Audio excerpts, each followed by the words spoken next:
You want me to be tough? I could be tougher than any human being you've ever seen. I'd be so tough. But you're never going to get a deal that way. So that's the way it goes. All right, one more question. I will respond to this. So look, for 4 years in the United States of America, we had a president who stood up at press conferences and talked tough about Vladimir Putin, and then Putin invaded Ukraine and destroyed a significant chunk of the country. The path to peace and the path to prosperity is maybe engaging in diplomacy. We tried the pathway of Joe Biden of thumping our chest and pretending that the President of the United States' words mattered more than the President of the United States' actions. What makes America a good country is America engaging in diplomacy. That's what President Trump is doing. Can I ask you? Sure. Yeah? Yeah. Okay. So he occupied our parts, big parts of Ukraine, part of East and Crimea. So he occupied it on 2014. So during a lot of years, so I'm not speaking about just Biden, but those time was Obama, then President Obama, then President Trump, then President Biden, now the President Trump, and God bless, now President Trump will stop him. But during 2014, nobody stopped him. He just occupied and took. He killed people. You know what the contact 2015.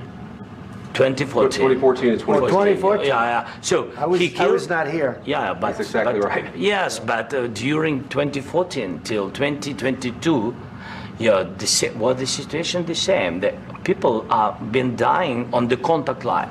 Nobody stopped him.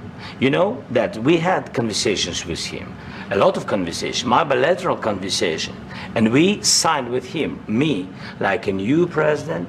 In 2019, I signed with him the deal. I signed with him, Macron and Merkel, we signed ceasefire. Ceasefire. All of them told me that he will never go. We signed with him with gas contract. Yes, but after that, he broken this ceasefire. He killed our people and he didn't exchange prisoners. We signed the exchange of prisoners, but he didn't do it. What kind of diplomacy, JD, you are speaking about? What do you mean? I'm talking about the kind of diplomacy that's going to end the destruction of your country. Yes, but if you Mr. President, with respect, I think it's disrespectful for you to come into the Oval Office and try to litigate this in front of the American media. Right now, you guys are going around and forcing conscripts to the front lines because you have manpower problems. You should be thanking the President for trying to bring an end to this conflict. Have you ever been to Ukraine that you say what problems we have? I have been to. Come once. I've actually watched and seen the stories, and I know what happens is you bring them on a propaganda tour, Mr. President. Do you disagree that you've had problems bringing people into your military? And do you think that it's respectful to come to the Oval Office of the United States of America and attack the administration that is trying to prevent the destruction of your country?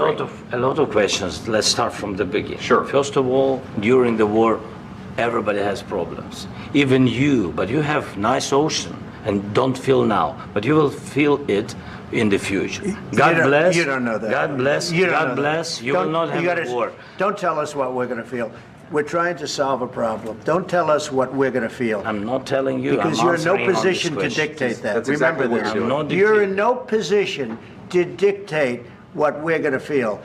We're going to feel very good. You will feel influence. We're going to feel very good and very strong. You will feel influence. You're right now not in a very good position. You've allowed yourself to be in a very bad position, and he happens to be right about it. From the very beginning of the war. You're not in a good position. You don't have the cards right now.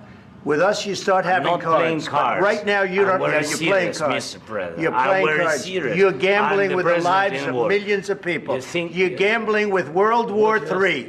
You're gambling with World War III.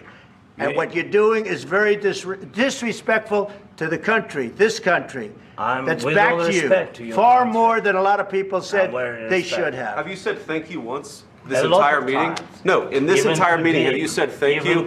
You went to Pennsylvania and campaigned for the opposition in October. Offer some words of appreciation for the United States of America and the president who's trying to save your country.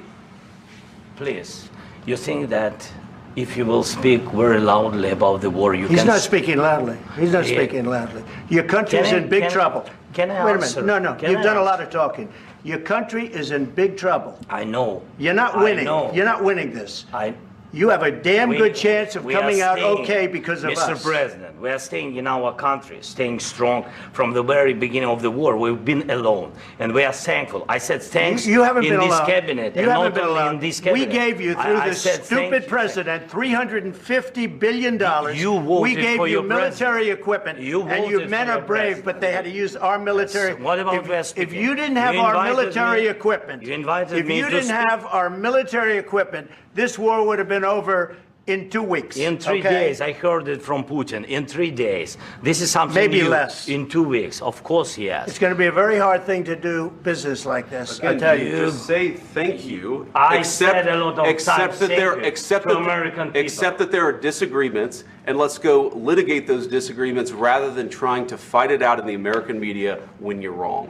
We know that you're wrong. But you see, I think it's good for the American people to see what's going on I over understand, there. sir. I think it's I very understand. important. That's why I kept this going so long. You have to be thankful. You don't have the I'm cards. thankful. You're buried there.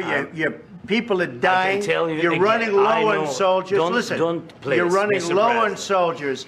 It would be a damn good thing. Mr. And then President. then you tell us, I don't want a ceasefire. I don't want a ceasefire. I want to go and I wanted this. Look. If you could get a ceasefire right now, I tell you, you take it so the bullets stop flying and your men stop getting killed. Of course, we want to stop the war. But you're saying you don't want a ceasefire. But I said to you, I want a ceasefire. with guarantees. Because you'll get a ceasefire faster than an agreement. Ask our people about ceasefire, what they think. That wasn't doesn't with matter me. for you what- that what wasn't this with me. means. It That was wasn't with with you. a guy named Biden, who was not a smart person. But this That is was your, with, this that was is with your Obama. president. It was your president. Excuse me. That was with Obama, who gave you sheets, and I gave you javelins. Yes. I gave you the javelins to take out all those tanks. Obama gave you sheets. In fact, the statement is Obama gave sheets and Trump gave javelins. You got to be more thankful, because let me tell you, you don't have the cards. With us, you have the cards. But without us, you don't have any cards. One more question to Mr. Vice President. I'm sorry, It's going to be here. a tough deal to make, Um, because the attitudes have to change. what if Russia breaks ceasefire? What if Russia